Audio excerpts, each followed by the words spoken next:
Bismillahirrahmanirrahim. Assalamualaikum warahmatullahi wabarakatuh. Halo anak, apa kabar? Semoga kita semua selalu sehat, bahagia, dan tidak kekurangan suatu apapun ya. Amin ya rabbal alamin. Nah, pada pembelajaran kali ini kita masih membahas mengenai kedaulatan. Hanya saja untuk pertemuan kali ini kita akan belajar mengenai demokrasi Pancasila. Kemudian kita juga akan belajar mengenai musyawarah sampai kepada pemilu ya. Jadi stay tune dan perhatikan baik-baik materi kali ini. Nah, adapun tujuan pembelajaran kali ini, setelah kamu belajar, diharapkan kamu akan mampu untuk menjelaskan makna demokrasi Pancasila. Kemudian kamu pun diharapkan mampu untuk menjelaskan perbandingan berbagai jenis demokrasi, dan juga diharapkan kamu mampu untuk menjelaskan makna pemilu. Baik, yang pertama adalah demokrasi Pancasila. Nah, anak-anak, sudah kita sama-sama ketahui ya bahwa demokrasi ini artinya adalah pemerintahan dari rakyat ya. Lincoln pernah menyebutkan begitu bahwa demokrasi itu adalah pemerintahan dari rakyat, oleh rakyat, dan untuk rakyat. Betapa rakyat memegang andil yang besar dalam penyelenggaraan negara. Nah, lalu bagaimana kaitannya dengan demokrasi Pancasila? Nah, di sini adalah bentuk pemerintahan yang melibatkan partisipasi rakyat dengan berlandaskan pada nilai-nilai Pancasila. Apa saja nilai-nilainya? Nilai ketuhanan, nilai kemanusiaan, nilai persatuan, nilai kerakyatan, dan juga nilai keadilan sosial. Betapa luar biasa nilai-nilai yang terkandung dalam Pancasila ini karena bersumber dari nilai-nilai kehidupan masyarakat Indonesia. Sehingga dalam pelaksanaannya, demokrasi Pancasila ini akan berlangsung lancar begitu karena pelaksanaannya ini bersumber dari Pancasila itu sendiri gitu. Jadi tidak akan bertentangan dengan kaidah ataupun hal-hal yang sifatnya itu fundamental karena kita sudah punya Pancasila sebagai dasar dalam pelaksanaan demokrasi di Indonesia. Nah, anak-anak, salah satu daripada pelaksanaan demokrasi Pancasila di Indonesia adalah musyawarah. Nah, musyawarah sendiri artinya adalah kegiatan bertukar pendapat untuk mencapai kata mufakat. Mufakat artinya adalah satu keputusan bersama yang diambil secara sadar dan setujui oleh seluruh anggota musyawarah. Jadi kalau dalam musyawarah belum ada kata mufakat, maka musyawarahnya akan terus berlangsung. Nah, kecuali dalam satu keadaan pada saat musyawarah tetap tidak bisa diambil kata mufakat, maka mungkin saja nanti akan diambil voting ya, atau pengambilan suara terbanyak apabila dalam pelaksanaannya itu tidak didapatkan satu mufakat begitu. Jadi boleh dengan menggunakan voting ataupun boleh juga nanti menggunakan aklamasi atau penunjukan secara langsung. Nah, kemudian kegiatan musyawarah ini harus mengacu kepada minimal 5 hal ya. Yang pertama, harus bersumber dari sila keempat. Kemudian pengambilan keputusan atas kehendak rakyat atau kehendak bersama didasarkan pada akal sehat dan hati nurani. Kemudian keputusan dapat dipertanggungjawabkan dan keputusan dilaksanakan dengan jujur dan bertanggung jawab. Nah, anak-anak, musyawarah ini adalah merupakan pelaksanaan dari nilai-nilai Pancasila, khususnya adalah pengamalan sila keempat ya. Apa isinya sila keempat? Betul, kerakyatan yang dipimpin oleh hikmat kebijaksanaan dalam permusyawaratan perwakilan ya. Nah, ini merupakan salah satu daripada pengamalan sila keempat dalam Pancasila. Selanjutnya, silakan kalian lihat perbandingan dari 3 jenis demokrasi. Ada demokrasi Pancasila, ada demokrasi liberal, dan juga ada demokrasi sosialis ya. Nah, yang pertama, kalau demokrasi Pancasila itu dia mengutamakan kepentingan bangsa dan negara di atas kepentingan pribadi dan juga di atas kepentingan golongan ya, dan juga mengakui hak milik perorangan. Sementara untuk demokrasi liberal dia mengutamakan kepentingan pribadi dengan mendukung sepenuhnya usaha pribadi atau private enterprise. Nah, kalau demokrasi sosialis dia mengutamakan kepentingan bersama dengan mengabaikan kepentingan pribadi. Tuh. Kemudian demokrasi Pancasila ini keputusan diambil dengan musyawarah mufakat tadi ya. Nah, sementara demokrasi liberal dia lebih suka keputusan diambil dengan cara voting, yaitu pengambilan suara terbanyak, biasanya 50% plus 1. Nah, sementara demokrasi sosialis, keputusan diambil berdasarkan kehendak mayoritas. Jadi kalau misalkan nanti ada kelompok minoritas, dia tidak akan punya suara yang dianggap gitu, karena untuk demokrasi sosialis dia betul-betul mengambil keputusan berdasarkan kehendak mayoritas ya. Nah, kemudian demokrasi Pancasila, agama merupakan bagian yang tidak terpisahkan dari kehidupan berbangsa juga bernegara. Dalam Undang-Undang Dasar pun diatur ya dalam pasal 29 betapa masyarakat Indonesia meyakini dan iman kepada Tuhan Yang Maha Esa melalui agama gitu ya. Nah, sementara demokrasi liberal itu dia memisahkan urusan agama dengan kehidupan negara atau disebut dengan sekuler. Sementara demokrasi sosialis tidak mengenal agama karena tidak mengakui adanya Tuhan, gitu, itu perbedaannya, gitu ya. Nah, kemudian demokrasi Pancasila tidak dikenalnya diktator mayoritas dan tirani minoritas. Jadi karena tadi kan dasarnya itu adalah kepentingan bersama. Dasarnya adalah untuk kepentingan masyarakat gitu ya, bukan hanya kepentingan kelompok mayoritas sehingga kelompok minoritas itu tidak diperhatikan, tidak.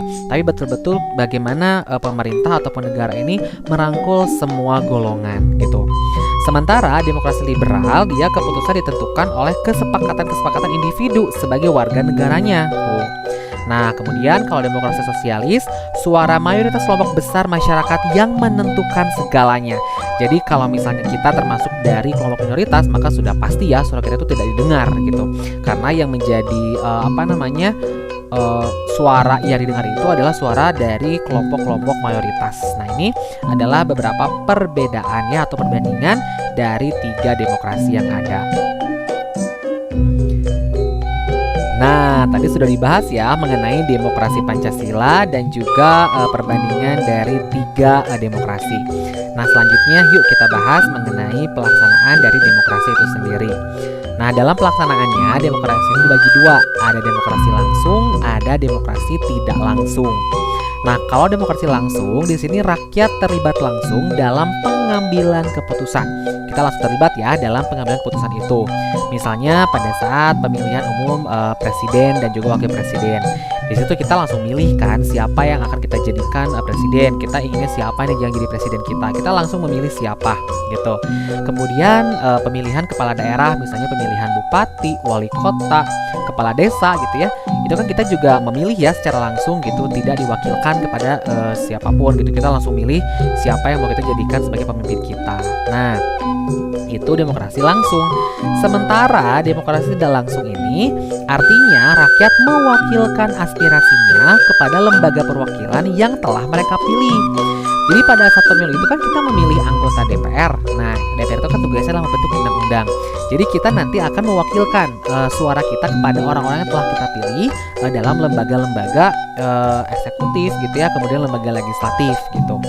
Nah, contoh pelaksanaannya seperti apa? Misalnya pembuatan Undang-Undang Dasar tahun 1945 atau pembuatan undang-undang. Nah, dalam pembuatan undang-undang ini kan kita tidak langsung bikin ya, tapi kita betul-betul mempercayakan kepada anggota legislatif untuk membuat undang-undang itu.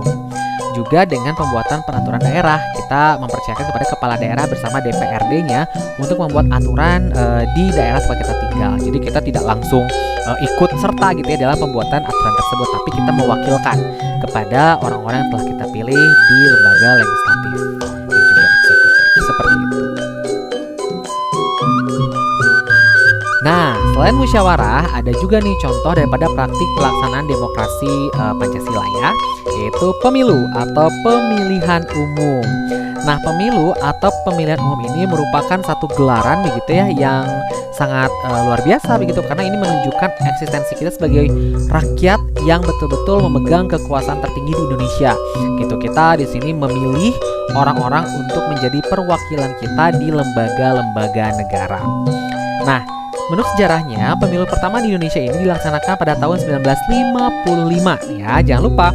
Jadi pemilu pertama di Indonesia ini dilaksanakan pada tahun 1955. Kemudian dilanjutkan pada tahun 1971, lalu dilanjutkan pada tahun 1977, dilanjutkan pada tahun 1982, lalu 1987, 1992, 1997, 1999, 2004, 2009, 2014, dan terakhir kita laksanakan pada tahun 2019. Jadi total kita sudah melaksanakan 12 kali pemilu ya.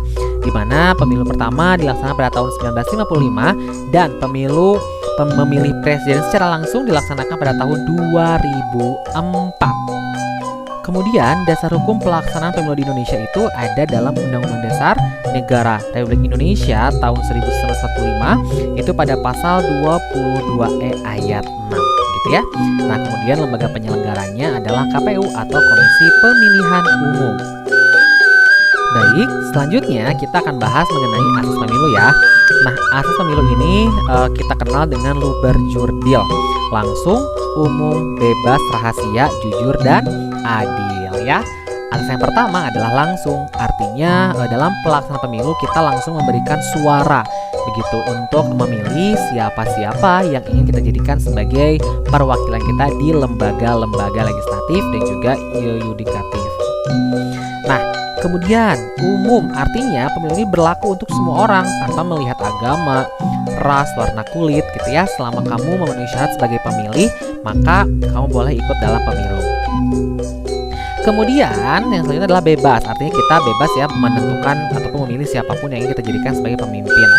Rahasia artinya suara kita ini dijamin kerahasiaannya.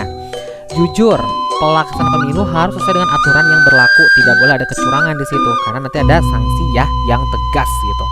Dan juga adil. Nah, ini setiap pemilih diperlakukan adil dan sama, tidak dibeda-bedakan seperti itu. Nah, Bapak ucapkan terima kasih ya karena kamu sudah mempelajari dengan baik, belajar dengan baik gitu ya materi pada kesempatan kali ini. Kamu sudah membahas mengenai demokrasi Pancasila, musyawarah, dan juga mengenai pemilu. Jadi untuk menambah literasi kamu boleh ya mencari berbagai literasi untuk menambah pengetahuan kamu mengenai materi yang sudah kita bahas hari ini. Nah, jangan lupa untuk presensi dan mengerjakan tugas tepat waktu. Karena kalau misalnya tidak tepat waktu, maka akan mendapatkan surat peringatan ya yang nanti akan berujung pada sanksi. Jangan sampai ya kamu kena sanksi. Semoga Bapak harapkan kalian menjadi anak yang pintar, anak-anak yang cerdas, yang betul-betul taat kepada aturan dan juga iman kepada Tuhan ya. Nah, Bapak tutup dengan satu kata-kata motivasi yaitu manjada wajada. Barang siapa yang bersungguh-sungguh mendapatlah ia. Kalau kamu ingin mendapatkan sesuatu, maka bersungguh-sungguhlah untuk mendapatkan itu. Jangan hanya sekedar, tapi kamu perjuangkan betul-betul gitu ya. Karena tanpa adanya perjuangan, kamu tidak akan tahu apa arti pengorbanan. Tanpa pengorbanan, kamu tidak akan tahu apa arti kemenangan. Oke, terima kasih. Sampai jumpa lagi dan wassalamualaikum warahmatullahi wabarakatuh.